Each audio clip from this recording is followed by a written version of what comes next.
conocidos, así que ya nos conocemos desde el año pasado. Alguna vez nos hemos visto personalmente, pero generalmente nos hemos encontrado más a través de la virtualidad que otra cosa. Así que bueno, en esta oportunidad nos encontramos ya en quinto año, compartiendo actividades relacionadas obviamente al año en curso. Y bueno, como es habitual, en este sentido vamos a dar inicio a un nuevo tema, pero en esta oportunidad vamos a desarrollar primeramente un seminario del cual ustedes pueden ir sacando material, obviamente, que les va a servir después para la instancia de interpretación de las imágenes de este seminario y, por supuesto, posterior después, acreditación cuando llegue el momento.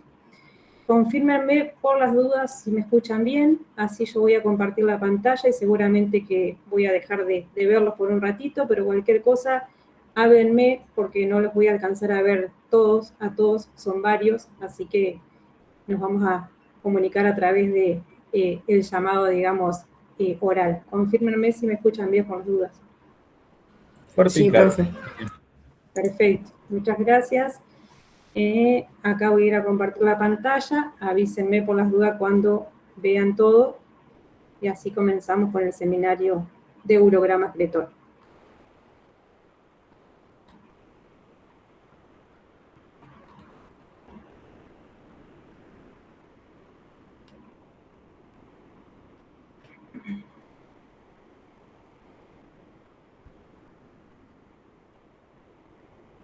¿Lo pueden ver? Sí. Perfecto, buenísimo. Bueno, como les había adelantado recién, este nuevo seminario tiene el nombre de urograma excretor, que es uno de los estudios, ¿sí?, con medio de contraste, con los cuales nosotros vamos a ir desarrollando este seminario. Puede llegar a encontrarse en algunas bibliografías, sobre todo bibliografías que no están por ahí demasiado actualizadas o porque buscan otra nomenclatura, como lo que se llama la pielografía descendente, y es exactamente lo mismo con dos nomenclaturas totalmente distintas. De hecho, todavía hay profesionales que la siguen llamando así o lo siguen solicitando así, y está bien y significa exactamente lo mismo. Bien. Pasamos a la otra imagen y avísenme, así ya me quedo tranquila, que pasa bien. Pasó bien. Excelente, gracias. Bien, entonces, como para ir desglosando... Perdón que la interrumpa. Estaban avisando por chat que había personas en la sala de espera. Bien, buenísimo. La admisión la hacen desde el aula 902, así que quédate tranquila que a medida que los vayan viendo les van a dar el ingreso. Están acá conectados, así que no te hagas problema.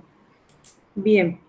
Con respecto a las consideraciones básicas, como para ir desglosando un poquito los puntos que vamos a ir abordando, primeramente vamos a entender qué es un urograma excretor y cuál es la indicación que tiene, la utilidad, cuál es el objetivo que tiene esta solicitud, cómo es el procedimiento, porque como están ustedes ya acostumbrados, un estudio con medio de contraste no es una sola imagen, sino que está formado por una serie de imágenes.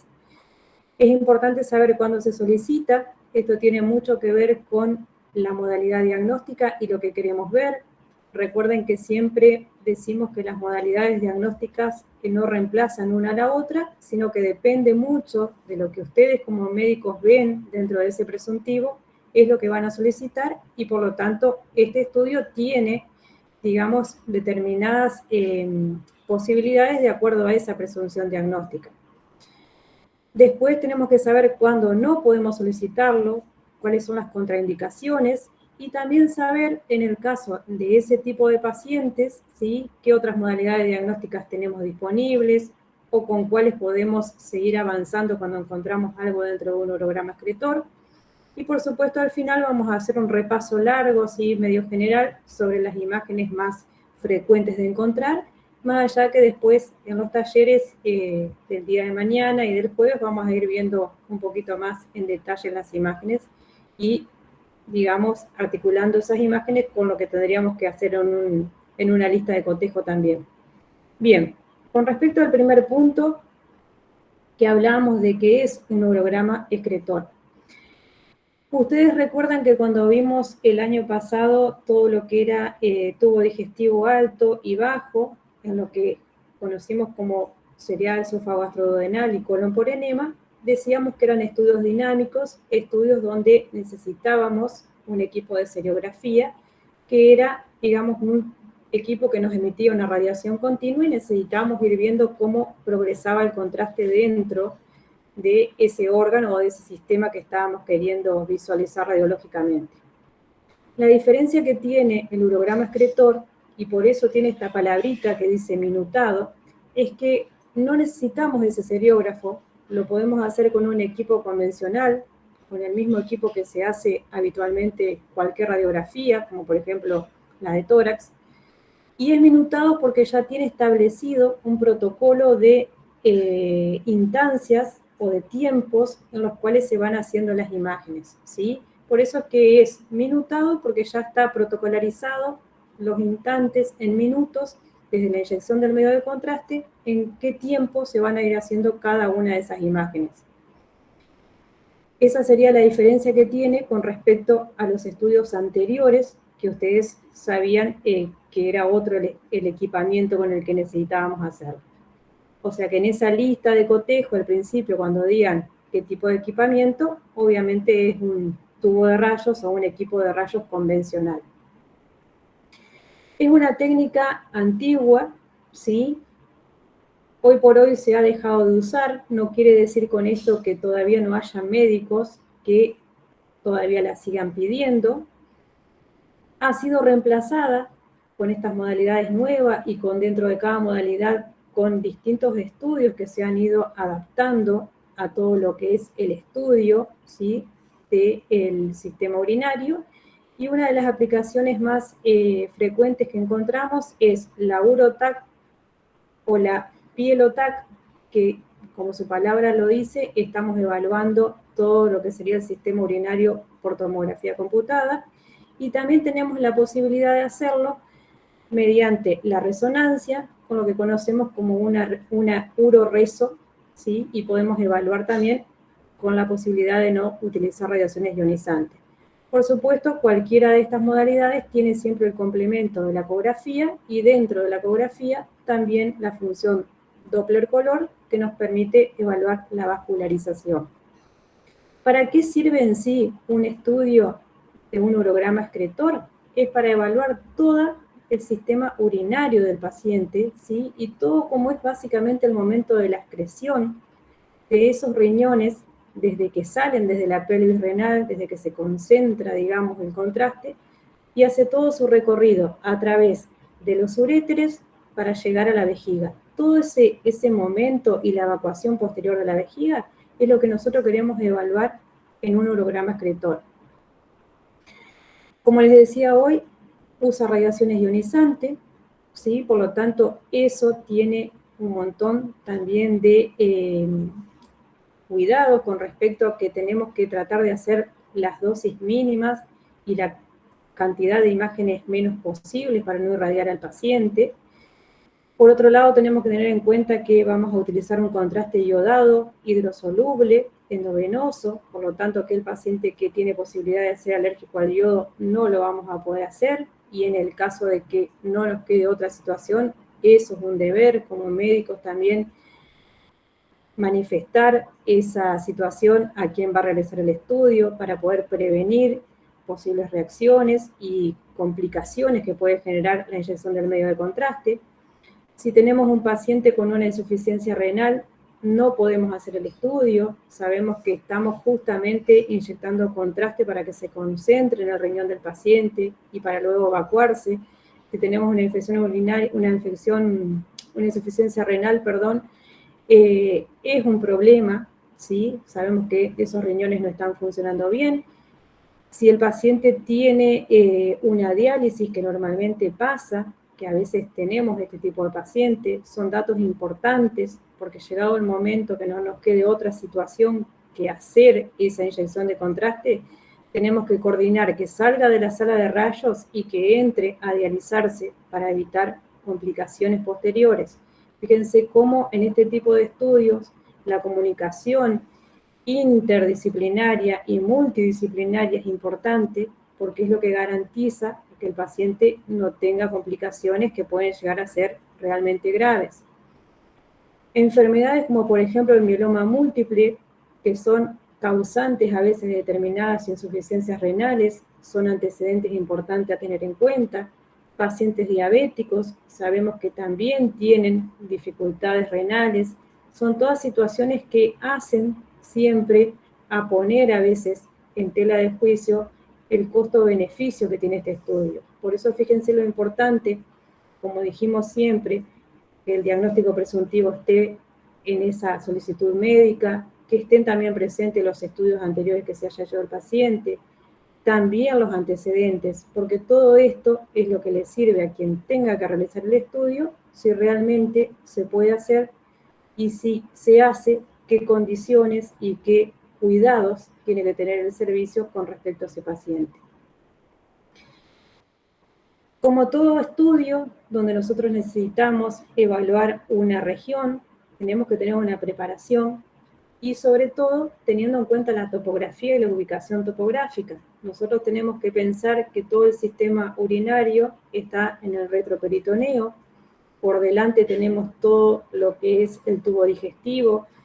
Muchas veces el tubo digestivo, por ser una región que es órgano hueco, está siempre posible a tener aire en su interior, tener restos de materia fecal, o sea, hay suciedad, y todas esas cuestiones, si no se evacúan y se limpian antes de hacer el estudio, posiblemente nos tapen justo lo que nosotros queremos ver, o por ahí pueden llegar a generar falsas imágenes que nos generen errores de interpretación. Por eso siempre, cualquier paciente que se someta a un urograma excretor va a necesitar una dieta evacuante, no por el sistema urinario en sí, sino por lo que está por delante del sistema urinario para evitar que haya superposición y errores de interpretación.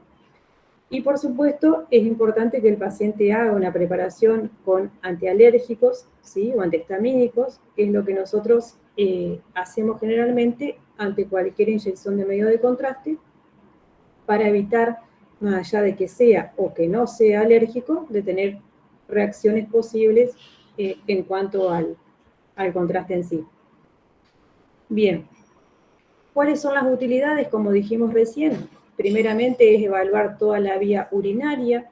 Cuando se inyecta el medio de contraste a través de esa vía, lo primero que va a hacerse es concentrarse todo el contraste dentro de lo que es el parénquima renal, lo va a empezar a poner más visible, ¿sí?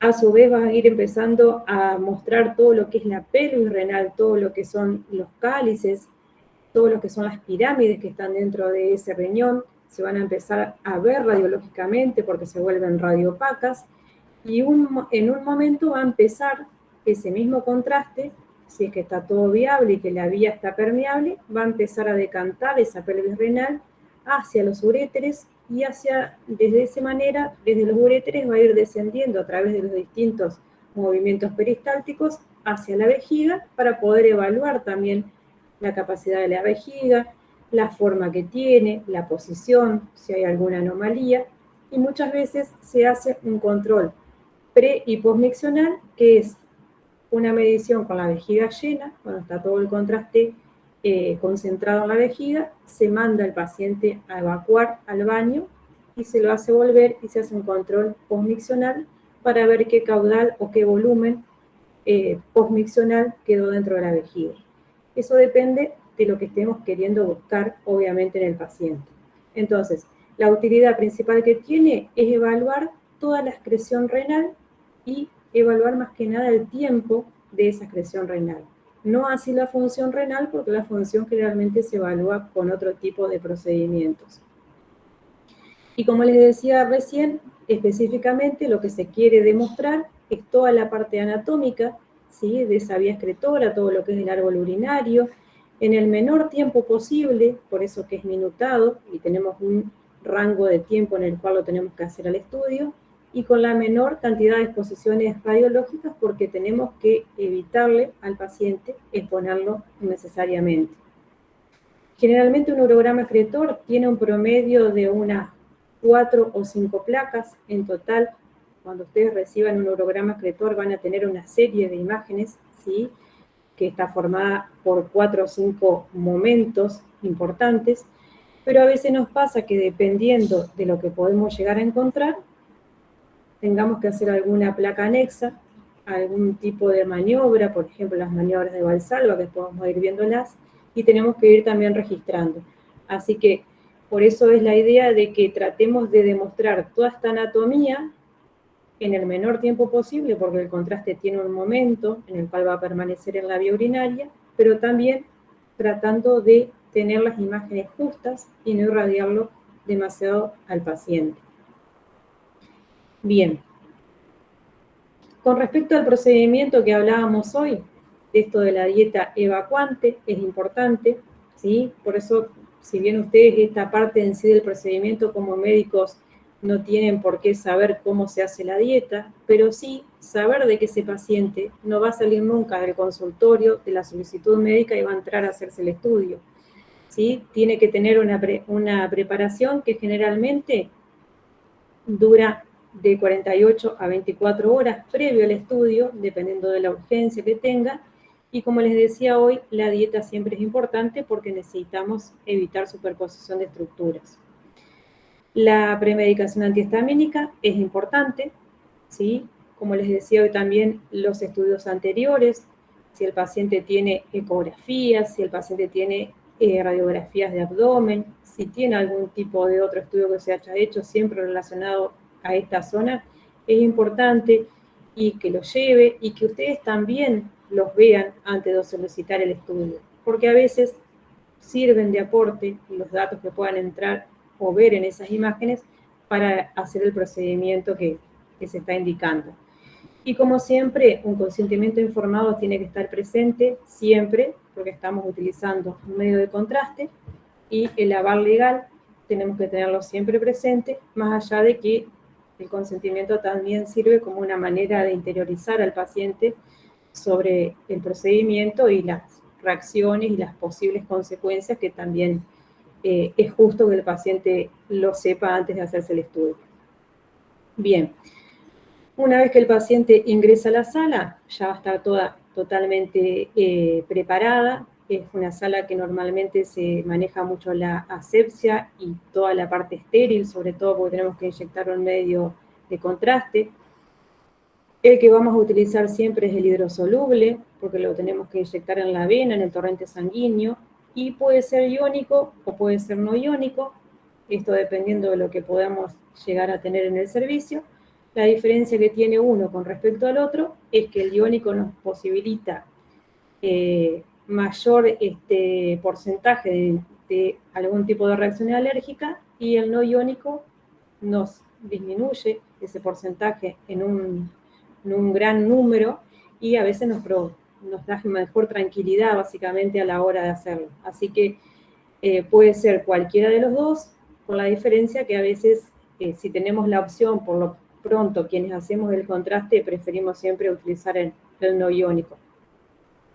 De todas maneras, antes de inyectar ese medio de contraste, una vez que al paciente se le hace la vía, siempre nosotros reforzamos dentro de la sala, una vez que está puesta esa vía, la dosis que estuvo haciendo el paciente de antihistamínico con algún antialérgico de inmediato por el torrente sanguíneo. Bien. Cuando hablamos de... Perdón que subo a ver si... No, bien. Cuando hablamos de esta serie de imágenes, por supuesto, como todo estudio, hay una que es la primera imagen, ¿sí? Y esa primera imagen, que es la que forma parte de esta serie, que forma el urograma excretor, es la que nosotros conocemos como SAU, que la sigla significa simple de árbol urinario. Es una imagen que la hacemos antes de empezar a inyectar el medio de contraste en el paciente. ¿Para qué sirve una SAU? ¿Sí? Principalmente se hace antes de empezar a inyectar el medio de contraste, para descartar o confirmar la existencia de litiasis que puede haber dentro del parénquima renal. ¿Por qué hacemos esto? Normalmente, ustedes ya lo han visto cuando vimos en su momento abdomen, todo lo que es litiásico, generalmente radiológicamente hablando, tiene un contenido cálcico y la imagen que genera radiológicamente es opaca, es esa imagen blanca, ¿sí? Entonces, si nosotros hacemos la primera imagen con el contraste ya inyectado en el torrente sanguíneo del paciente, es muy probable que estas litiasis se oculten porque tienen la misma densidad radiológica. Entonces, ahora vamos a ver una imagen después que sigue. ¿Para qué sirve entonces esta SAU? Es primeramente para confirmar o descartar que haya o no alguna imagen litiásica en cualquiera de los dos riñones. Eso por un lado. Por otro lado, también nos da la posibilidad de que encontremos anomalías, ¿sí?, óseas, por ejemplo, o algún hallazgo radiológico que posiblemente, si estuviese en medio de contraste, lo estaríamos tapando, ocultando, o también son hallazgos que no interfieren en la imagen, pero que siempre es importante poder discriminarlos o mencionarlos que están dentro de esa imagen que hicimos. Entonces, la primera imagen con la cual empieza el urograma excretor es la SAU simple de árbol urinario, donde todavía al paciente no se le inyectó medio de contraste. Por supuesto, el paciente va a estar siempre acostado, porque queremos evaluar topografía. Recuerden que la manera de evaluar la topografía normal del abdomen es con el paciente acostado y boca arriba, en decúbito supino. Y una vez que hacemos esta imagen y descartamos esto o confirmamos, ahí recién al paciente le ponemos la vía y empezamos a inyectar el medio de contraste. Como para ver qué es una SAU, fíjense que lo que nosotros queremos observar tiene que tener una cobertura. Ustedes ya más o menos vienen hablando de lo que es una cobertura normal de acuerdo a lo que queremos evaluar en cada imagen. Fíjense que la cobertura ideal para una simple de árbol urinario es que por debajo se vea la sínfisis del pubis, porque recuerden que por encima de esa sínfisis se asienta y se apoya la vejiga y estamos evaluando sistema urinario, tengo que ver esa parte. Y en el marco superior tiene que estar por encima de la última dorsal o de la última, de la D12, ¿sí? ¿Por qué tiene que estar por encima? Porque recuerden que los polos superiores de ambos riñones, por lo general, están por debajo de la D12. Entonces, ¿cómo me doy cuenta cuál es la D12? Fíjense que es la última vértebra que se articula con una costilla, ¿sí? Con la flotante en este caso. Entonces, esta es la D12. Por acá abajo debería estar el polo superior del riñón derecho, por acá abajo debería estar el polo superior del riñón izquierdo. Recuerden que siempre el derecho y el izquierdo no tienen la misma altura. ¿Por qué? Porque tenemos en un lado el hígado, en el lado derecho, que generalmente lo que hace es descender un poco el polo superior de ese riñón. Si ustedes prestan atención, habiendo visto abdomen, como vimos el año pasado en los talleres, fíjense que vemos la columna bien central, vemos las imágenes lineales a cada costado que pertenecen a los músculos psoas, y si ustedes observan con claridad, fíjense que se ve toda una sombra en forma de habichuela sobre el lado izquierdo, ¿sí? Se ve como una densidad más gris. Esta es la presencia de uno de los riñones, ¿sí?, en el paciente. Y en el lado derecho también se observa acá esta imagen con la misma forma, no tan definida porque tengo la superposición ahí justo de un asa, que tiene la forma también de esa habichuela que correspondería al riñón del lado derecho. Fíjense, como decía hoy, el polo superior está en contacto justamente con esa última flotante por debajo de la D12. Por eso es importante que la cobertura siempre me abarque por encima del polo superior de ambos riñones y por debajo del piso de la vejiga, porque de esa manera yo sé que todo el árbol urinario de ese paciente está cubierto. Esta sería la primera placa, ¿sí? SAU, simple de árbol urinario. todavía no puedo definir demasiado la vía excretora porque todavía me falta la inyección del medio de contraste. Bien. Ahora fíjense en este caso, que la que tengo al lado, que ya me falta un poco de cobertura, en la parte inferior sobre todo, en este óvalo de color rojo, se señalan sobre la sombra renal del lado derecho unas imágenes redondeadas, ¿sí?, de color blancas, bien puntiformes, y están como concentradas sobre lo que es la sombra renal, porque no alcanzo a ver el riñón, veo la sombra renal. Esas imágenes normalmente se traducen como imágenes cálcicas que están dentro de ese riñón. Si nosotros comparamos la densidad radiológica del contraste con la densidad radiológica de esa litiasis, fíjense que al inyectar el contraste las tapamos y no las podríamos ver. Entonces, de esta manera, por ejemplo, en esta imagen, nosotros podemos asegurar, antes de inyectar el contraste, de que este paciente tiene imágenes cálcicas o litiasis en la pelvis renal o en el parénquima renal, en este caso, del lado derecho. ¿Sí? Bien. ¿Me escuchan todos bien por las dudas? Sí, pero afirmativo. Excelente. ¿Y la imagen se ve bien o se ve muy chiquita? De lujo. ¿Podrías dar un poquitito más grande, capaz? A ver, no hay problema. Avísame.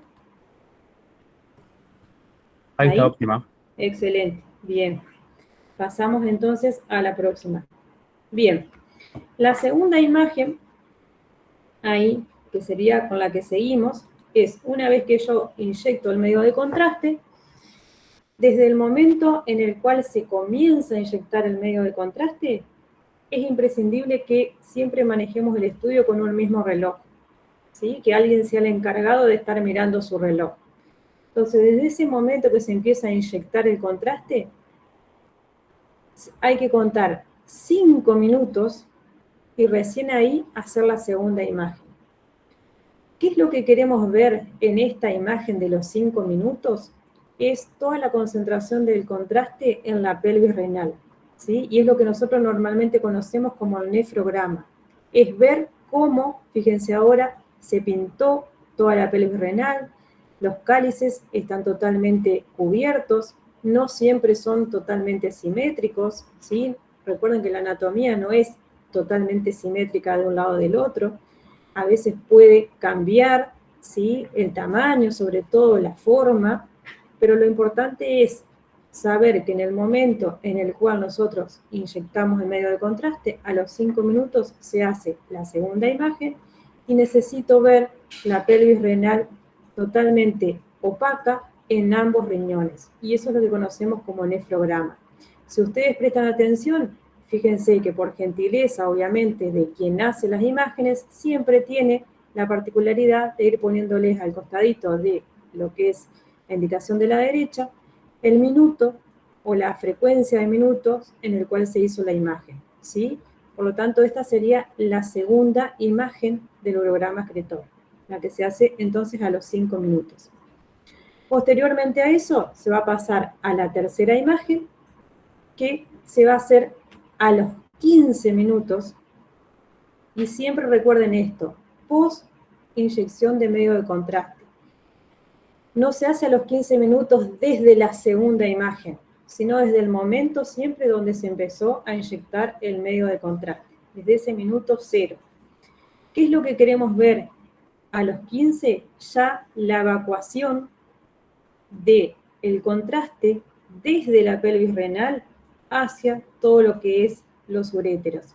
Fíjense que estos, si ustedes comparan toda la pelvis renal del lado derecho con la del lado izquierdo, fíjense que es diferente, una parece más aumentada de tamaño, es normal, vuelvo a repetir, porque no tenemos la pelvis totalmente idéntica, lo que no es normal es que sea demasiada la diferencia que hay entre una o la otra, pero fíjense en un dato interesante, que si yo quisiera saber a los 15 minutos si las dos están funcionando bien, fíjense que veo contraste en el lado derecho decayendo ya a través del uréter y también veo contraste decayendo en el lado izquierdo. Por lo tanto, me quedo tranquila que a pesar de que la diferencia que tiene uno con respecto a la otra están excretando normalmente los dos en el mismo tiempo.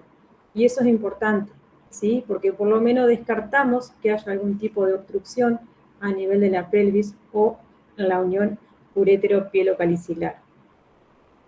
Esa imagen, fíjense que también tiene la descripción del minuto en el cual se hizo, que es a los 15. Entonces, primera es la SAU, segunda es la de los 5 minutos, tercera es la de los 15. Una vez que yo hago esta imagen, espero a que se cumplan los 15 minutos, desde que empecé, los 30 minutos desde que empecé a inyectar el medio de contraste, y ya voy a pasar a la cuarta imagen, donde lo que quiero ver ya es cómo el contraste está muy poco presente en la pelvis renal y sí ya se ve más presente en todo lo que es la vejiga y en la parte de los uréteres terminales. Fíjense que también tiene la descripción del tiempo. Algo que tienen que tener en cuenta es lo mismo que pasaba, ¿se acuerdan cuando veíamos el tránsito esofágico? Los uréteres tienen peristaltismo. Entonces, van a haber sectores donde va a haber el contraste, otros sectores donde desaparece y otros sectores donde aparece nuevamente. Recuerden que está haciendo un peristaltismo, está haciendo un bombeo el uréter y por lo tanto donde hace la compresión no hay contraste, donde hace la dilatación hay contraste. Lo que sí tenemos que tener en cuenta y que es algo lógico, que si yo veo contraste en el uréter terminal, en los dos, tengo que descartar que haya una obstrucción en la parte media, por más que yo no la veo, porque si no sería imposible que el contraste haya llegado al sector terminal si hubiese una obstrucción, ¿sí?, dentro de lo que es la parte media. Así que recuerden siempre que cuando yo no lo veo completamente, no quiere decir que no esté el uréter presente, sino que está teniendo un proceso peristáltico normal de lo que sería el funcionamiento que tiene ese sector. Y la última placa, una vez que se empieza a concentrar a los 30 minutos, es sacamos la vía al paciente, lo mandamos al baño, ¿sí?, y vuelve nuevamente y se hace la quinta, que es la posmiccional, cuando lo ideal sería que el paciente ya no tenga más nada de contraste dentro de la vejiga. Ya tendría que estar totalmente sin contraste, sin imagen radioopaca, porque el paciente fue, evacuó y eliminó, digamos, el contraste. Fíjense que si ponemos a contarnos todos esos momentos del estudio, generalmente un urograma excretor tarda 45 minutos, en los cuales el paciente está acostado boca arriba en la misma posición y donde trata de no moverse para que no se modifiquen las alturas de las imágenes una con respecto a la otra. Fíjense que es un estudio largo, es un estudio que muchas veces requiere obviamente un acompañamiento y a veces genera también molestia porque la camilla es dura y están mucho tiempo sin poder moverse precisamente. Así que en protocolo general, las imágenes que forman parte de este urograma son 5, a menos que yo haya encontrado alguna imposibilidad dentro de esas imágenes y tenga que hacer una anexa para demostrar algo que no lo pude demostrar en esos 5 momentos. Bien. ¿Cuáles son esas posiciones adicionales? Si a veces podemos observar de que hay una de esas pelvis renales que viene evacuando más lenta, o que, por ejemplo, estoy ya en la imagen de los 15 y veo que hay una pelvis renal que ya empezó a liberar el contraste a través del uréter, y la otra que todavía sigue llena de contraste, por eso estoy haciendo un estudio comparativo, a veces puedo generar algún tipo de maniobras de Valsalva para ayudar a evacuar el contraste, si es posible, de esa pelvis que viene más lenta. ¿Cómo puedo ayudar? Una de las cosas más fáciles es decirle al paciente que se ponga boca abajo. Entonces, el hecho de hacer una compresión abdominal, porque lo hace el mismo paciente al hacer el peso de su cuerpo sobre el abdomen, y a su vez, al generar una diferenciación entre la altura que hay del riñón con respecto a la vejiga cuando el paciente se pone boca abajo, eso puede ayudar a que esa pelvis renal que está un poquito más lenta, la puedo llegar a ayudar a evacuar su contenido. Otra de las cosas que puedo hacer, si tengo la posibilidad de que tengo una camilla que la puedo poner en posición vertical sin que el paciente se baje de la camilla, como hacíamos en una de las placas, recuerdan creo que era de cuando hacíamos la seriada de esófago gastroduodenal, que poníamos al paciente en un momento en posición de pie. Bueno, una de las posibilidades que tenemos es que si tenemos esa camilla, que podemos verticalizarla, ¿sí? Podemos hacer que al ponerla en esa posición, también la gravedad genere que podamos ayudar a que evacúe, ¿sí? Ese sector que viene más lento. También podemos hacer panorámicas tardías, o sea, imágenes tardías. ¿Qué significa esto?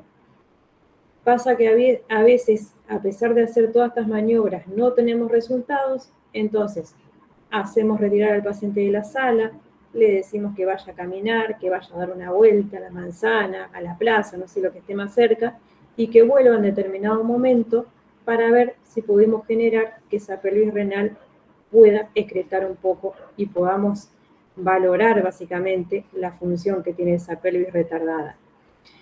Y en el caso de que tengamos la posibilidad de tener un seriógrafo, ¿sí? Adicional, podemos hacer algunas imágenes focalizadas con algún tipo de maniobras, como por ejemplo respiración sostenida, podemos hacer compresión, a veces manual, también sobre la zona de la pelvis renal, y ver si podemos hacer de que esa pelvis que viene lentizada reaccione y pueda evacuar algo de contraste.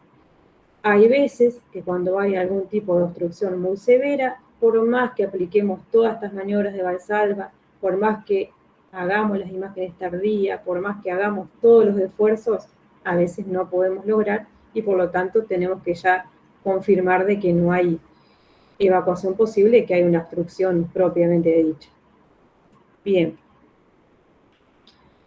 Otra de las posibilidades que tiene el urograma excretor, y que esto muchas veces lo piden los que hacen urología sobre todo, es pedirla con prueba de la SIC o prueba de furosemida. La SIC es, digamos, la marca comercial, la furosemida es la droga básicamente que contiene, y que lo que hace es que al funcionar como al ser propiamente un diurético, acelera un poco la evacuación renal. Entonces, cuando se hace la imagen de los 15 minutos, que sería la tercera, por la misma vía, al paciente se le inyecta esta droga, que siempre va diluida con solución fisiológica estéril, y a los 20 minutos desde esa inyección de la SIC se hace una imagen para evaluar, y la idea es que ya no haya ningún tipo de residuo de contraste en la pelvis renal, de ninguno de los dos lados. Generalmente los urólogos piden esta prueba como para acelerar el proceso de excreción renal y que el contraste permanezca lo menos posible dentro de la vía urinaria. Como les decía, es una posibilidad que se pide. No todos los urogramas se piden con prueba de furosemida o de la SIC, simplemente cuando amerita de acuerdo a lo que el paciente está pasando y donde el médico quiere acelerar, digamos, el proceso.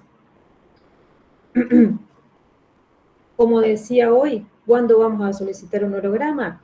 Lo más común es cuando hay la posibilidad de una litiasis urinaria. A veces la litiasis urinaria se puede, inclusive, no sé, mañana ustedes atienden a un paciente que viene con, no sé, una lumbalgia y piden una placa de columna lumbar. Y a veces, sin querer, a través de esa placa de columna lumbar, aparece una imagen que es sospechosa de una posible litiasis por la posición que tiene y porque está ahí justo en la zona de los riñones. Entonces, ¿con qué puedo llegar a asegurarme si es realmente una litiasis o no? Bueno, más allá de que si no soy urólogo lo voy a mandar al especialista, puedo solicitar un urograma y ahí descartar o confirmar de que lo que yo haya visto en esa placa sea realmente una litiasis. El paciente que tiene hematuria, ¿sí?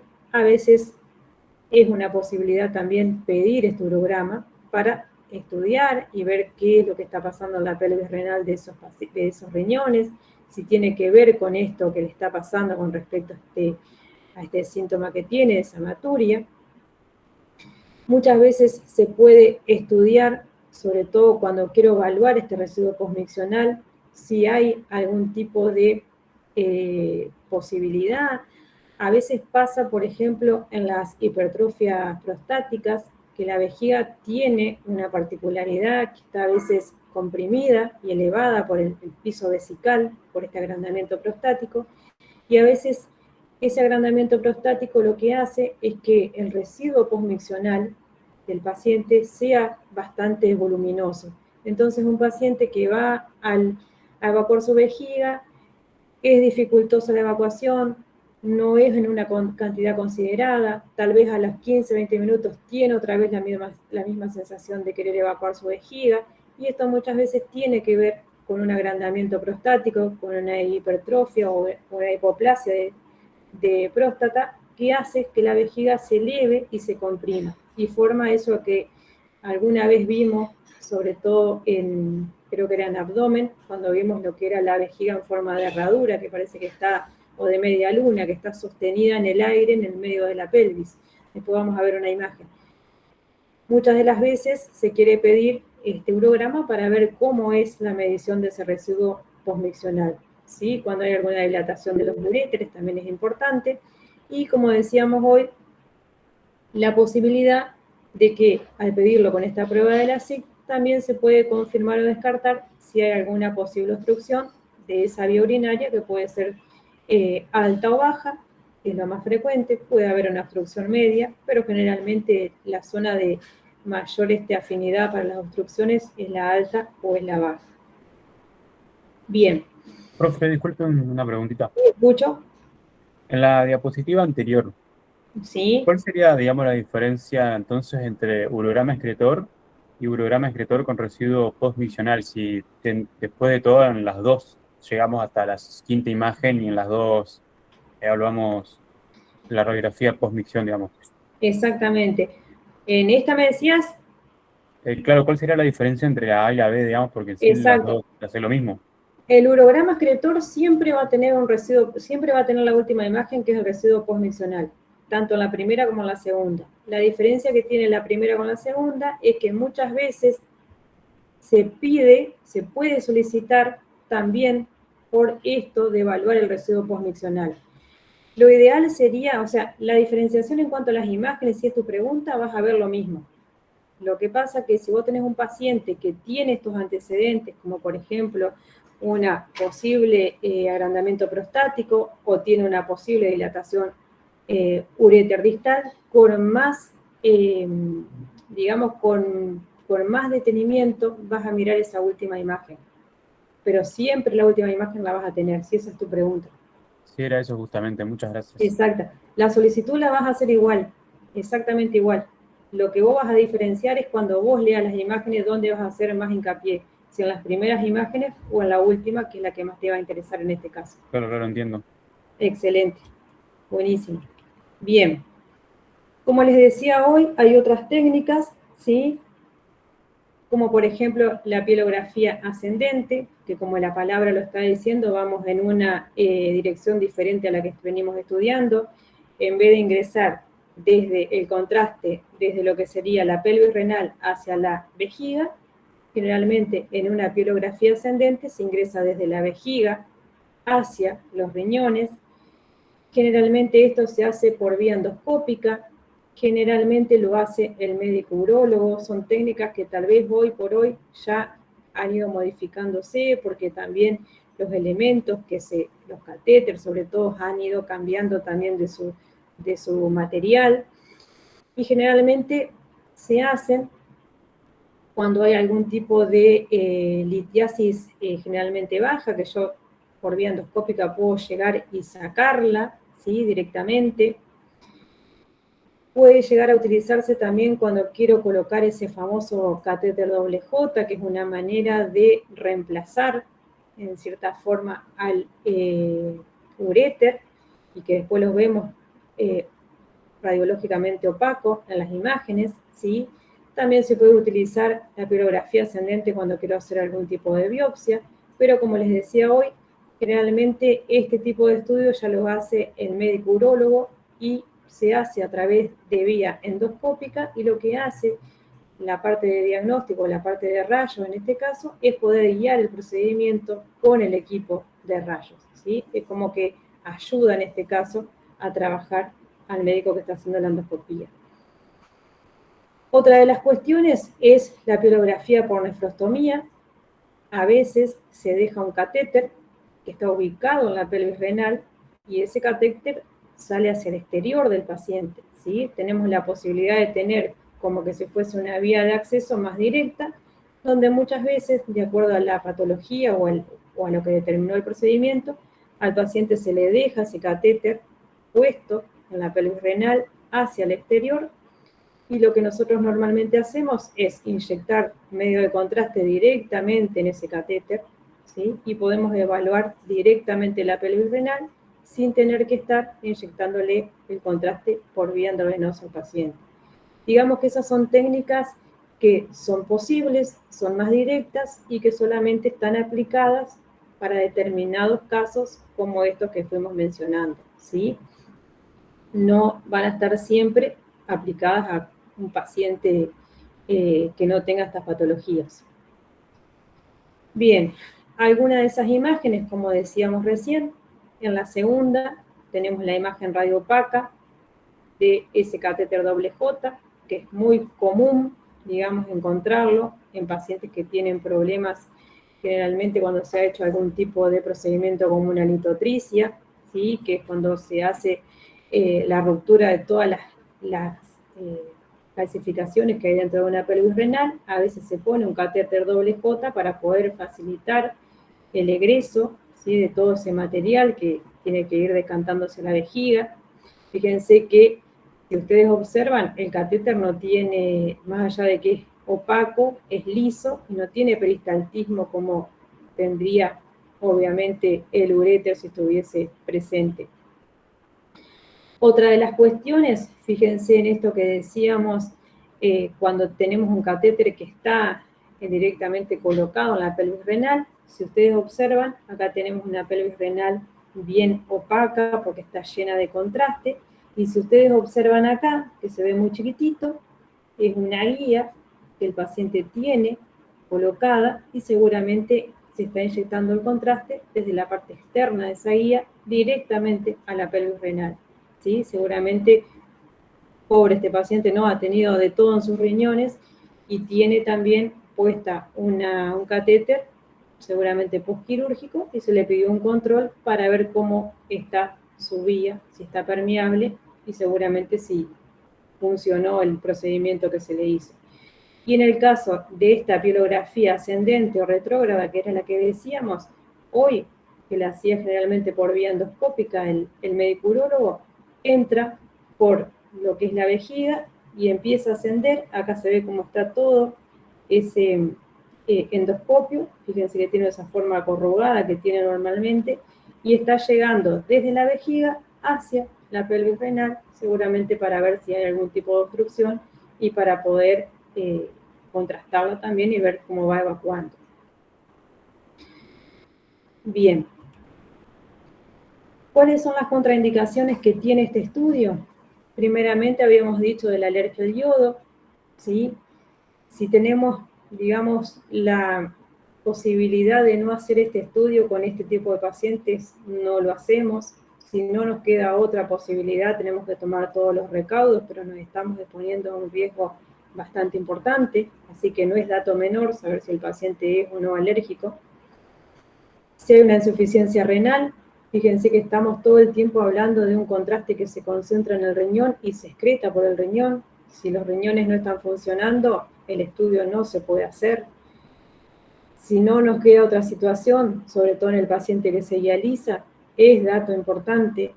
Si el paciente se dializa, sale de la sala de rayos y es importante que se coordine para que entre a diálisis y haga su diálisis como lo hace habitualmente. No podemos inyectar un medio de contraste y que el paciente vaya y se dialice al otro día o a la semana porque es realmente algo riesgoso. El contraste tiene que pasar el tiempo necesario para hacer el registro de las imágenes, pero no puede permanecer demasiado tiempo dentro de la vía excretora del paciente. Como habíamos dicho hoy, los pacientes diabéticos sabemos que ya su función renal muchas veces está deteriorada, tenemos que tener mucho en cuenta esto. El paciente con antecedentes de mieloma múltiple, sabemos que este tipo de cáncer a veces puede provocar insuficiencia renal, es importante saberlo. Paciente embarazada, no podemos exponerla bajo ningún punto de vista a radiaciones ionizantes, no podemos hacer estas cosas y a veces paradójicamente es muy normal en el embarazo tener litiasis renales o que aparezcan problemas renales por el mismo estado de la paciente. Hay que buscar otra manera, otros estudios que se permita poder evaluarla sin radiación. Pacientes recién nacidos, obviamente no vamos a exponerlos, los mismos que pediátricos. Estuvimos hablando de que un paciente está un promedio de 45 minutos acostado en la camilla. Imagínense si tuviésemos que tener un pediátrico de 2, 3, 4 años, 5, acostado 45 minutos en la camilla boca arriba, sería imposible y traumático. Más allá de que las patologías frecuentes en esa edad no son las mismas que vamos a evaluar en un paciente adulto. Por eso el urograma excretor generalmente se hace en pacientes adultos, o puede llegar a ser algún tipo de adolescente también, pero generalmente es un estudio que se hace en pacientes adultos y no pediátricos. Hay otras modalidades para pediatría y otras indicaciones, básicamente. Dentro de esas otras modalidades de diagnóstica, la que el primer método de elección para poder evaluar el sistema urinario, pero no evalúa toda esta función, esta excreción, es la ecografía. Con la ecografía nosotros podemos evaluar la forma que tienen los riñones, podemos medir el tamaño, podemos evaluar si hay algún tipo de dilatación, ¿sí?, en la pelvis renal, y también podemos medir el residuo posmiccional, porque generalmente al paciente, cuando se le pide una ecografía renal y vías urinarias, se le pide que vaya con la vejiga planificada o la vejiga llena. Por lo tanto, quien alguna vez se haya hecho alguna ecografía, fíjense que se lo solicita al paciente que tome líquido, generalmente es 1 litro en el adulto 2 horas antes del estudio, para que esa vejiga llegue al consultorio llena y se pueda evaluar el residuo. Primero la vejiga planificada, después se lo manda que evacúe su vejiga y se hace el residuo posmiccional. Esto en ecografía es una técnica que se hace habitualmente y es importante la medición también. También la ecografía sirve como guía cuando queremos hacer algún tipo de biopsia, como por ejemplo cuando se hace alguna punción renal. También se puede tener otro tipo de formas de ecografía, como por ejemplo en el paciente que hoy hablábamos de este agrandamiento prostático, cuando queremos ver básicamente si la próstata está aumentada de tamaño. En el paciente masculino, generalmente la ecografía sirve para poder evaluar el volumen prostático a través de las distintas formas, y puede ser bajo 2 vías, puede ser por vía abdominal, que como la palabra lo dice, está por encima del abdomen, se hace con un traductor, y si no también se puede hacer por vía transrectal, donde se hace por otro tipo de traductor, que como la misma palabra lo dice, se hace a través del recto. De esa manera, en el paciente masculino se puede evaluar el volumen prostático y poder saber si está dentro de los parámetros normales ese volumen o si hay algún agrandamiento, que a veces es lo que provoca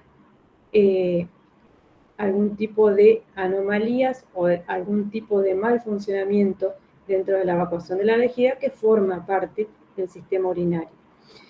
Y también el ecodoppler color es lo que a mí me permite poder evaluar el flujo sanguíneo arterial y venoso y poder también registrar, en ese caso, lo que estoy evaluando, qué tipo de flujo sanguíneo tiene. Les iba a mostrar una imagencita acá que creo que se me pasó de largo. Ahí. No sé si vieron ecografía el año pasado, ¿alguno me puede decir? si tuvieron los talleres de ecografía. El nuestro se suspendió. Bien, bueno, entonces, les explico entonces, le hacía esa pregunta para explicarles un poquito la imagen. Así que, donde dice planos con signo de pregunta, sáquenle el signo de pregunta porque no les pregunto entonces. Bien. Normalmente cuando nosotros hacemos ecografía, hablamos de planos, y en el caso de los riñones, lo vamos a evaluar en 2 planos, y eso es lo que nos permite medirlos, ¿sí? Tenemos un plano que es transverso y un plano que es longitudinal, ¿sí? En el plano longitudinal vamos a evaluar al riñón de polo a polo. En base a eso, ¿en cuál de las 2 imágenes les parece que el riñón se ve en forma longitudinal? ¿En la primera imagen o en la segunda? La segunda. En la segunda, exactamente.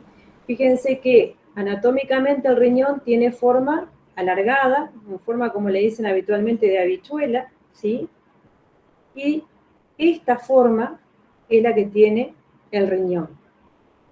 Esto que ven acá es el polo inferior del riñón. Esto que vemos acá es el polo superior del riñón. Esta imagen que ven bien ecogénica se llama porque es blanca, es hiperecogénica, ¿sí? Es el diafragma que está haciendo, digamos, como una sombra. Todo lo que vemos acá es la pared, ¿sí? O el borde de lo que sería el riñón, es bien ecogénica, está bien marcada.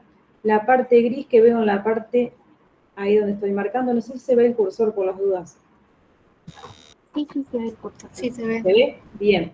Esta parte gris es lo que sería la parte de la grasa, la parte del parénquima renal, ¿sí? Y todo lo que vemos acá adentro es todo lo que es la pelvis, que es donde tenemos el conjunto de todas esas pelvis renales, toda esa estructura, básicamente, que tienen las pirámides renales, ¿sí? Entonces, vemos un plano longitudinal del riñón. En esta imagen, fíjense que esa imagen alargada se convierte en una imagen redondeada. También tengo el borde bien ecogénico, también tengo la grasa, que forma parte de todo el parénquima, y todo lo que es la parte central, bien hiperecogénica, que es toda la parte interna de esa pelvis renal. Fíjense que esta forma redondeada es lo que se traduce normalmente como el plano transverso, que sería una porción así de el riñón en este caso, ¿sí? Entonces, en el plano longitudinal evalúo el diámetro longitudinal, ¿sí? Y en el plano transverso evalúo el diámetro transverso, ¿sí? De esa manera, cuando el médico ecografista toma esas medidas, puede calcular a través de distintos formas o programas que tiene su ecógrafo, el volumen o el tamaño no real que tiene ese riñón. ¿Se animan a decir que puede haber acá atrás este riñón como para saber si es el riñón derecho o el riñón izquierdo? El hígado. El hígado, exactamente. Todo esto que vemos acá, fíjense que es gris, ¿sí? Y que normalmente se llama ventana acústica, porque el hígado es una ventana acústica importante. ¿Qué significa ventana acústica? Que nos proporciona la posibilidad de poder descubrir algo gracias a su aporte, ¿sí?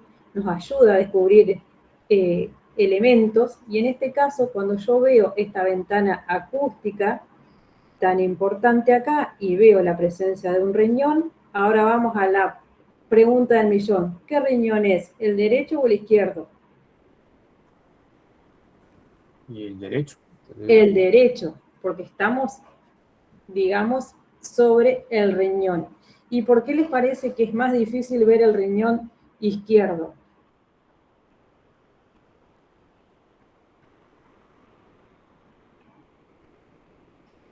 ¿Quién es el vecino del riñón izquierdo? Tiene el vaso y el estómago delante. Exactamente. ¿Y qué diferencia tiene el hígado con el estómago, por ejemplo, en cuanto a órgano? Y el estómago es un órgano hueco. El estómago es un órgano hueco. Ah, exactamente. Y si es hueco, ¿qué tiene adentro? Puede tener aire o comida. Puede tener aire, que normalmente tiene aire. Entonces, fíjense que ¿por qué el riñón derecho se ve tan bien? Porque tengo un órgano macizo que me hace ventana y me permite observarlo con tanta definición como lo estuvimos descubriendo ahora. En el caso del contralateral, que sería el izquierdo, tengo un órgano hueco que a veces está lleno de aire y fíjense que sería una imagen totalmente anecoica, porque sería una imagen negra que se me está superponiendo encima del riñón y por eso está más difícil poder visualizarlo, ¿sí? Así que fíjense cómo esos reparos anatómicos alrededor a mí me ayudan, en caso como este, a saber, más allá de que ni siquiera sé ni qué tenía el paciente, si el riñón que estoy observando es derecho o es izquierdo. Fíjense cómo se van descubriendo las cosas a través de la descripción de la topografía, sobre todo. Y esto que hablábamos hoy, de la función Doppler color, como para mostrarles rápido, porque no es una clase de ecografía esto, lo que hace el Doppler color es pintar, en cierta manera, el flujo venoso y arterial en distintos colores. Generalmente van en los tonos azules y en los tonos rojos. En la antigüedad se pensaba que lo azul era la sangre que iba por las venas y lo rojo era la sangre que iba por las arterias. Bueno, descarten eso porque no es así. ¿Qué diferencia? Que algunos elementos se vean rojos y otros azules, porque tienen que ver con la proximidad que tiene ese vaso con respecto al traductor al momento de hacer la ecografía. ¿Qué quiere decir eso? En otras palabras, que lo rojo es más superficial, está más cerca del traductor, lo azul es más profundo, está más lejos del traductor, ¿sí? Entonces, el médico lo que hace a través de la función Doppler es mirar la profundidad de los vasos, ver si lo que encontró tiene vascularización, si encontrara, por ejemplo, un quiste o alguna imagen, ¿sí? Algún tumor, alguna masa, a través de la función Doppler puede saber si está vascularizado o no y no es dato menor para el procedimiento que se le va a aplicar al paciente. Te las quería mostrar esta imagen porque estamos hablando desde hoy del Doppler y bueno, no sé si todos alguna vez habían visto lo que es una imagen Doppler color. Bien, como decíamos hoy al principio, hay distintas posibilidades que hoy han ido reemplazando el holograma excretor. Una es la piel o TAC, ¿sí? Que generalmente se hace sin contraste. Es como una tomografía donde directamente puede ser un complemento o puede ser la primera elección cuando queremos descartar o confirmar que hay litiasis, ¿sí?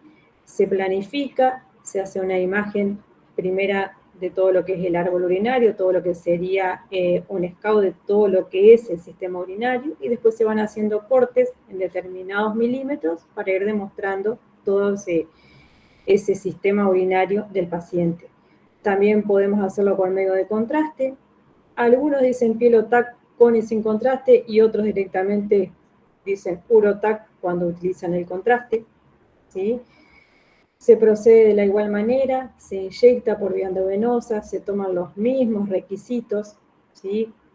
Que cuando se va a hacer un urograma, los mismos cuidados, se pide generalmente que el paciente haga una limpieza y el protocolo de imágenes se adapta de acuerdo a cada servicio y a cada equipo, pero siempre la idea es que en cada una de esas imágenes se demuestre todo el árbol urinario completo y todos los distintos lugares o alturas del árbol urinario.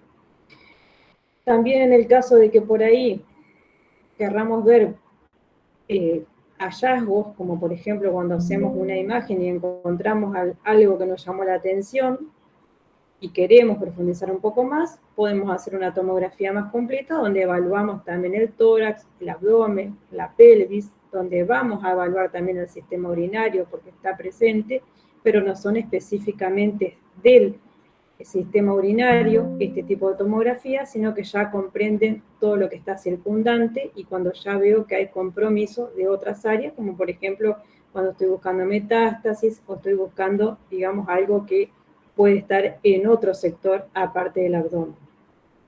Por lo tanto, no vamos a pedir nunca una tomografía de tórax, abdomen y pelvis con y sin contraste para evaluar o descartar una litiasis, ¿no? Esto se pediría ya en el caso donde estamos evaluando ya cosas que tienen un compromiso porque ya el paciente lo está anticipando con estudios que le venimos haciendo previamente. Ahí vemos un poquito de algunas imágenes. Fíjense que la particularidad que tiene la piel con la Urotac es que nos permite evaluar en distintos planos. Por ejemplo, acá tenemos un plano coronal, ¿sí? Acá tenemos un plano axial. Fíjense, estuvieron viendo tomografía el año pasado, cuando quieren saber si tiene contraste o no, fíjense por dónde tiene que ir pasando ese contraste para poder saber si realmente hay o no. En este caso, fíjense que vemos que están marcadas imágenes litiásicas que están presentes, ¿sí? Cada una de las modalidades diagnósticas tiene una indicación, ahora lo vamos a ver más abajo. No a todos los pacientes le vamos a pedir un Urotac, no a todos los pacientes le vamos a pedir un Uroreso. Eso tiene que ver de acuerdo a lo que querramos ver con la modalidad diagnóstica que tenemos disponible también. Si les mostrara esta imagen en función a lo que estábamos hablando hace un ratito, ¿cuál les parece que tiene medio de contraste? La de abajo. Las de abajo. ¿Y por qué nos dimos cuenta que tiene contraste la de abajo? Se puede ver la vascularización del hígado. Bueno, y la aorta también pintada de blanco. Ajá, bien. Y si estamos viendo sistema urinario, ¿qué es lo primero que tendrías que ver, por ejemplo? Toda la vía escritura. ¿Sí? ¿Y qué órganos se ven bien marcados en las segundas imágenes que no se ven en la primera? Los riñones. Fíjense, en esta primera imagen vemos al riñón, ¿qué les parece que es el derecho o el izquierdo este? Derecho. El derecho, fíjense que acá arriba está el hígado, ¿sí? Y acá tenemos al izquierdo, y fíjense cómo se ven, ¿sí? Con el contraste propio que tienen, ¿sí? El contraste graso, contraste gris, y fíjense que cuando miramos y comparamos con la imagen que está por debajo, acá se ven bien opacos, se ven bien radiopacos, por lo tanto, este riñón con respecto a este tiene contraste y este no tiene contraste. Lo mismo que decía hoy el compañero en el corte axial, que a veces es más difícil de poder visualizarlo.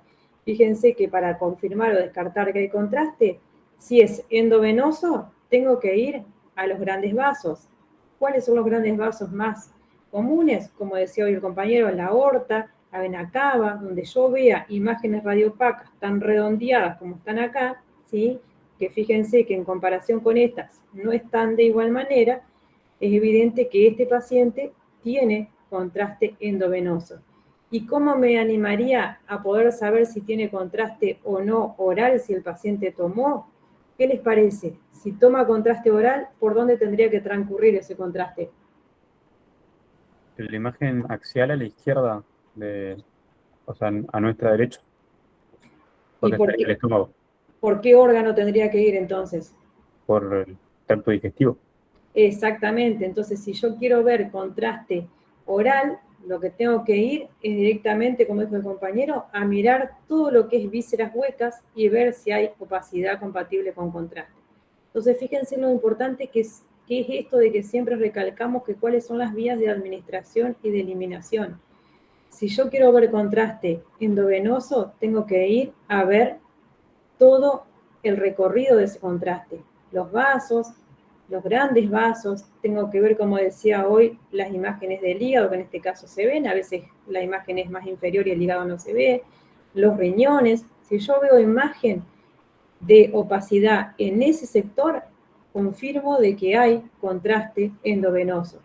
Y si quiero saber si el paciente ingirió contraste oral, tengo que ir al tubo digestivo, porque todo lo que va a entrar por boca va a salir por sistema, por colon, por vía baja, y por lo tanto tengo que ver las vísceras huecas.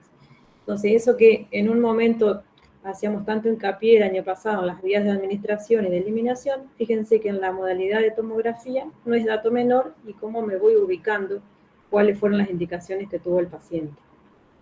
Bien, como les decía hoy, la uroresonancia, que es otra de las posibilidades, ¿sí? Generalmente no se utiliza para evaluar o confirmar litiasis.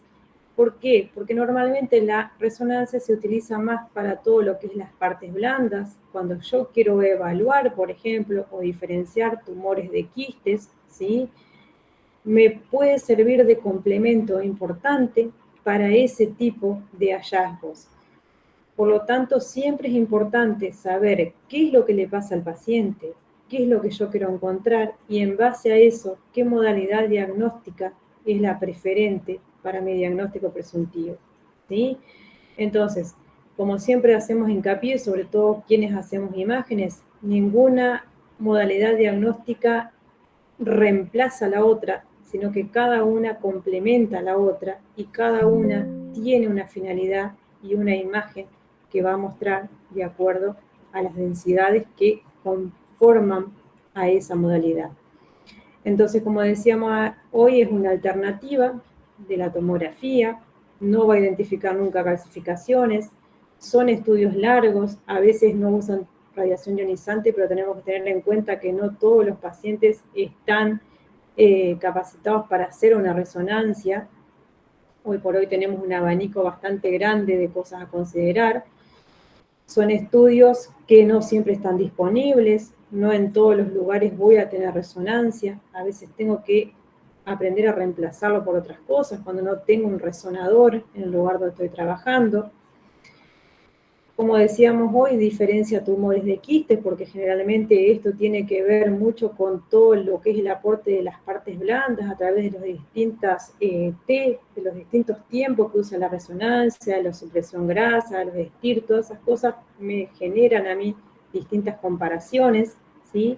Que hacen que muchas veces me den una información adicional sobre lo que yo estoy sospechando en las otras modalidades diagnósticas. Fíjense ahí algún par de imagencitas que les puse, no vamos a entrar en el detalle ahora, no quiero invadir el terreno de los docentes de tomografía y resonancia, pero son básicamente estas reconstrucciones que muchas veces se hacen. Hoy por hoy tenemos una amplia gama de equipos con programas que son muy específicos, que se realmente hacen unas imágenes y unas reconstrucciones muy importantes, y la verdad que el aporte de este tipo de imágenes es interesante, pero lamentablemente no están al alcance de todos los pacientes o de todos los servicios muchas veces para poder utilizarlos y poder diagnosticar muchas veces. Bien. Más allá de estas posibilidades, hay otros estudios que se piden ya en casos donde tenemos que seguir avanzando, donde todos los anteriores fueron demostrando posibilidades, como por ejemplo la medicina nuclear, que nos da detalles de la función, ya utilizan otro tipo de estudios, ¿sí? A veces utilizan otro tipo de contrastes, ¿sí? Se usa mucho lo que es los radioisótopos, los marcadores, el PET-CT, que es otra de las posibilidades, la angiografía, que hoy hay mucha gente que hace angiografía y todo lo que es cateterismo, eso ha avanzado un montón, pero todas estas cuestiones, todos estos, digamos, de estos tipos de estudios ya se piden cuando los anteriores que fuimos nombrando nos fueron derivando a que esta sea otra posibilidad. ¿Qué quiere decir con esto? Que bajo ningún concepto a un paciente que sospechamos una litiasis lo vamos a mandar a hacer de entrada un estudio de medicina nuclear. Empecemos por lo que está más cerca, empecemos por lo que mejor dato nos puede aportar a lo que nosotros estamos presumiendo y a partir de ahí dejemos que las imágenes nos vayan guiando a la posibilidad de un estudio más específico.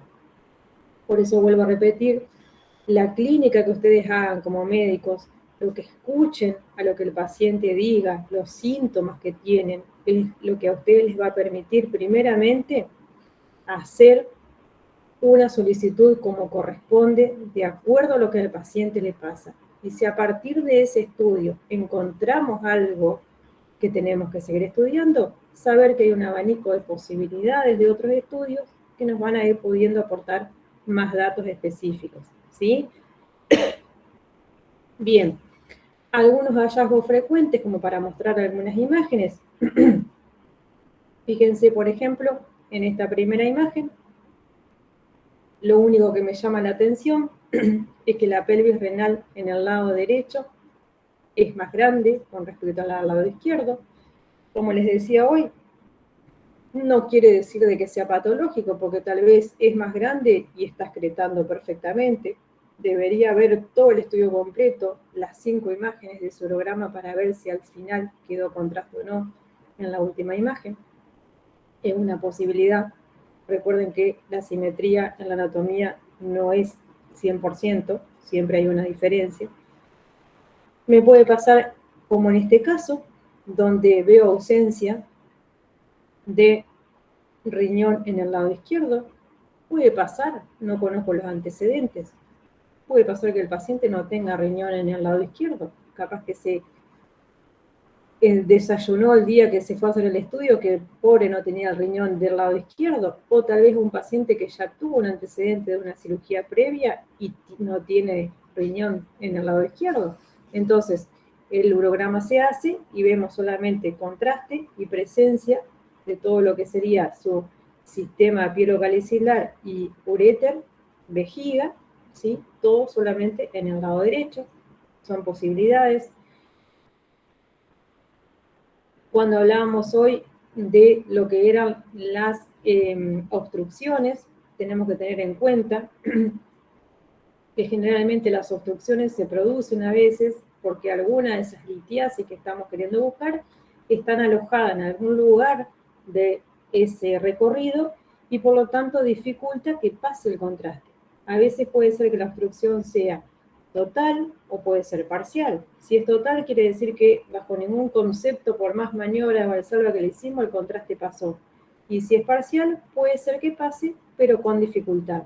Lo que sí tenemos que siempre tener en cuenta es que por encima de la obstrucción siempre va a ser dilatada la estructura que vamos a observar. ¿Por qué? Porque está haciendo fuerza el contraste para pasar. Fíjense que la obstrucción puede ser en la unión ureterocalicilar, que es allá arriba, digamos, en la salida, digamos, de la pelvis renal, puede ser en la parte media o en la parte terminal, ya cuando se une con la vejiga, y fíjense qué es lo que hace por encima de esa obstrucción. El contraste está haciendo fuerza, se concentra y pasa muy poquito hacia el sector posterior de esa litiasis o directamente, cuando está obstruido totalmente, no pasa. Y generalmente lo que provoca una litiasis es una dilatación del sector que está por encima. Vuelvo a repetir, no pasa el contraste o pasa con dificultad y por lo tanto se dilata el sector donde está contenido. Ahí. Bien, otra de las posibilidades que a veces podemos encontrar son los dobles sistemas, que no quiere decir que el paciente tenga 4 riñones, sino que tiene riñones que tienen doble sistema o doble pelvis renal. A veces puede ser unilateral o a veces puede ser bilateral. Es bastante amplia la posibilidad. Fíjense, en esta primera imagen tenemos una pelvis renal en el lado derecho con un uréter, ¿sí?, que está decantando. Sin embargo, en el lado contralateral tenemos un riñón con 2 pelvis renales. Tiene una superior y una inferior, y las dos decantan en uréteres totalmente separados, pero se unen y llegan a la vejiga en forma única, ¿sí? Es como que hacen una horqueta y decantan en forma única hacia la vejiga. Pero también puede pasar, como en este caso, que tenemos 2 pelvis renales y las dos tienen uréteres separados, ¿sí?, y llegan de manera separada a la vejiga. O sea que no solamente tienen doble pelvis renal, sino que tienen doble uréter, y no quiere decir con esto que tengan 2 riñones en el lado derecho, sino que el mismo riñón tiene doble seno renal, ¿sí? Esos son hallazgos que, como decíamos en talleres del año pasado, son hallazgos radiológicos, son características anatómicas que tiene ese paciente, no quiere decir que sea patológico. El paciente puede haber vivido toda su vida con un riñón con doble sistema, con una doble pelvis renal y nunca haber tenido ningún tipo de conflicto. Son hallazgos radiológicos que los señalamos, pero que a veces no interfieren en la calidad de vida del paciente. Otra de las posibilidades que decíamos hoy era cuando encontrábamos las vejigas suspendidas, y esto es lo que decíamos hoy con el agrandamiento prostático y por qué la importancia de que se vea en la placa toda la cobertura de lo que sería el piso de la vejiga. Cuando nosotros tenemos una vejiga agrandada de tamaño, una próstata que está aumentada de tamaño, la próstata está por debajo de la vejiga, al aumentarse de tamaño hace que la vejiga se eleve y se comprima, pierda esa forma redondeada y adopte esta forma de media luna, ¿sí? Entonces, cuando yo veo una vejiga que está como parece en el aire del hueco pelviano, parece que estuviese sostenida ahí, flotando en el hueco pelviano, y adopta esta forma de media luna, y se ve radiopaca tan dominante porque tiene contraste en su interior, sin saber qué tipo de paciente es, ya empiezo a sospechar de que este es un paciente masculino, y lo que está pasando acá es que tengo un agrandamiento prostático y está elevando y comprimiendo el piso vesical. Este es el famoso paciente que les va a comentar a ustedes como dato clínico, que va muchas veces al baño con una frecuencia bastante seguida, y que todas las veces que va le dificulta mucho la evacuación de la vejiga, o que hace muy poquito y siempre siente, digamos, esa necesidad de volver a evacuar y siempre queda retenido. Generalmente eso provoca infecciones urinarias, porque esa orina está quedando ahí continuamente y almacenada y genera un montón de otros síntomas asociados. Otra posibilidad que podemos llegar a encontrar, como decíamos hoy, era este catéter doble J, y fíjense que también encima, pobre el paciente, tiene una imagen ahí redondeada, opaca, también vemos de este lado, que es muy probable que sean compatibles con litiasis, que también el paciente está teniendo, a pesar de que seguramente ya tuvo un antecedente y un procedimiento de litotriz anterior. Hay pacientes que tienen mucha disposición a generar litiasis continuamente, se someten a distintos tratamientos, van a hacerse el control ilusionados de que no tienen más litiasis y vuelven a salir otras. Hay distintos tipos de litiasis. Las cálcicas, que son las que nosotros podemos ver radiopacamente en las imágenes, son las más fáciles. Hay otras que son de uratos, que generalmente se ven en ecografía porque no tienen esa densidad radiopaca. Por eso que cuando hablábamos al principio que un método también de elección más rápido es la ecografía, es porque nos permite poder evaluar esas calcificaciones que a veces radiológicamente, si no tienen calcio, es más difícil de poder observar. Bien, otra posibilidad que hay también es cuando los riñones pierden su topografía, cuando hay una apoptosis renal, cuando el riñón se cae y no está respetando su lugar correspondiente. Fíjense, en este caso tenemos un riñón en el lado derecho que está ubicado topográficamente normal, y en cambio el izquierdo cayó y está casi metido dentro del hueco pelviano. Esto generalmente produce patologías, obviamente son hallazgos, se estudian por tomografía también, seguramente después para ver el compromiso. A veces puede pasar como acá, que sea uno solo, o a veces puede pasar como acá, que pobre, se cayeron las dos riñones y están haciendo una autopsia renal y están los dos adentro de todo lo que sería la pelvis ósea. Fíjense que por eso vuelvo a insistir lo importante que es que cuando ustedes reciban una imagen tengan la cobertura que se necesite, que realmente llegue el borde superior hasta esa D12 y el borde inferior hasta sínfisis del pubis, porque es donde topográficamente deberían estar ubicados los riñones y la vejiga. Otra de las posibilidades que a veces se encuentra, y esto es muy común, aunque parezca mentira, y en tomografía se encuentra a veces como hallazgo, es el riñón en la herradura, que es cuando ambos riñones se unen en ese polo inferior, y esa unión se orienta por encima de la columna. Si nosotros sacaríamos a esos riñones para mostrarlos esquemáticamente, nos encontraríamos con esto, ¿sí? 2 riñones, el lado derecho y el lado izquierdo, que están unidos en la parte inferior por el polo inferior. Esta forma generalmente se adopta la forma de una herradura y es lo que nosotros conocemos radiológicamente con el riñón en herradura. ¿Cómo nos damos cuenta radiológicamente? Vuelvo a repetir, el riñón tiene que estar paralelo a la columna ósea, tanto en el lado derecho como en el lado izquierdo. Cuando el polo inferior se acerca y se acabalga, como en este caso, fíjense que están los dos orientados hacia la parte media de la imagen y no paralela, hay sospecha de que hay un riñón en herradura, ¿sí? Que están unidos en el polo inferior. Por eso es tan importante conocer la topografía y dónde deberían estar ubicadas esas siluetas renales para realmente descartar que no estemos en presencia de este tipo de pacientes. De todas maneras, quédense tranquilos que en ninguna acreditación vamos a poner un riñón en herradura, es básicamente para que conozcan uno de los posibles hallazgos que hay también.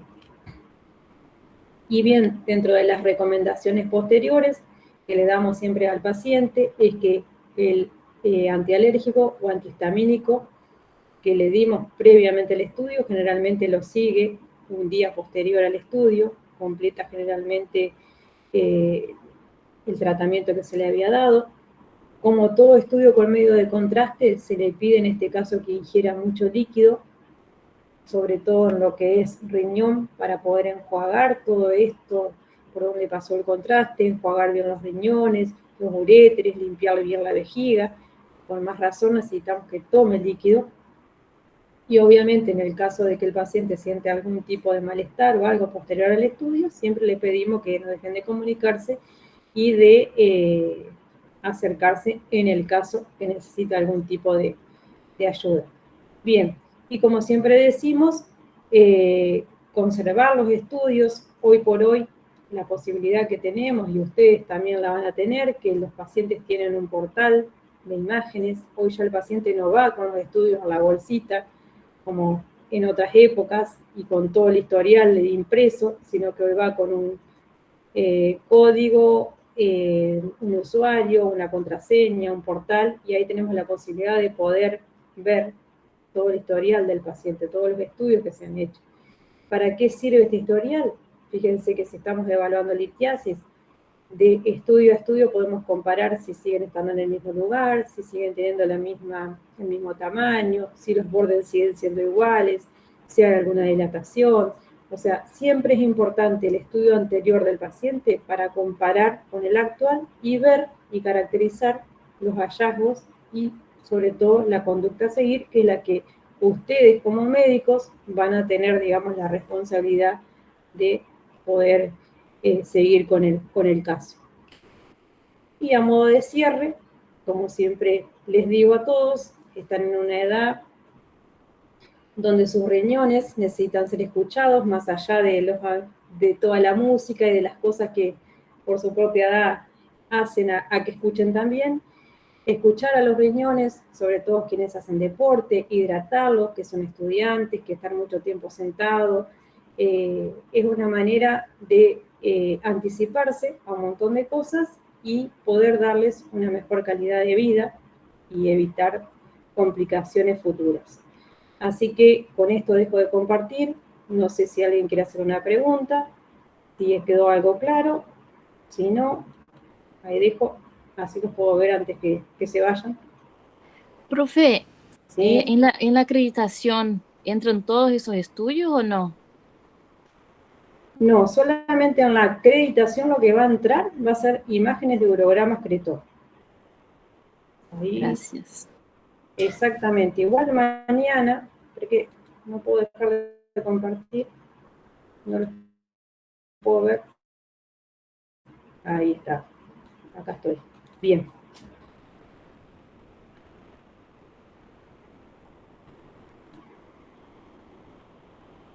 Bueno.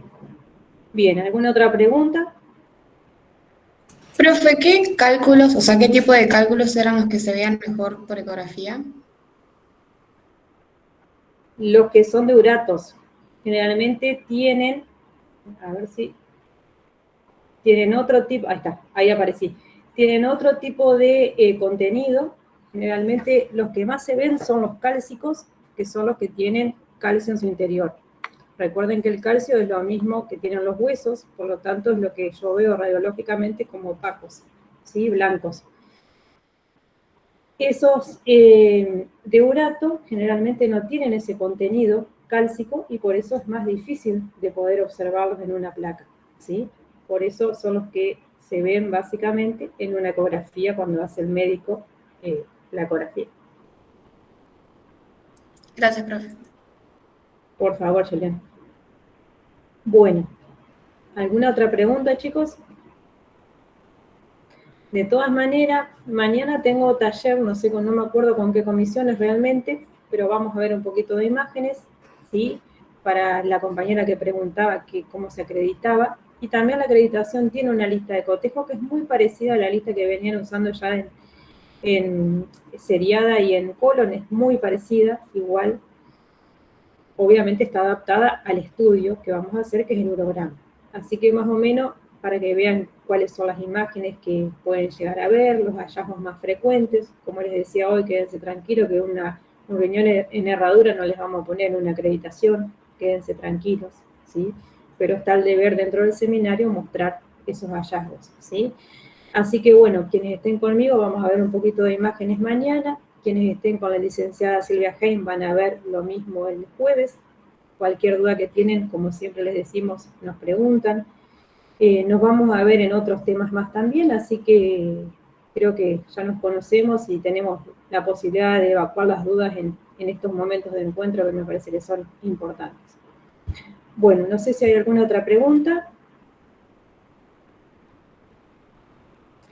De mi parte me quedé en lo oscuro, acá se me vino la noche, no encuentro la luz, así que estoy como media nublada acá. Pero bueno, lo importante es que me hayan podido escuchar.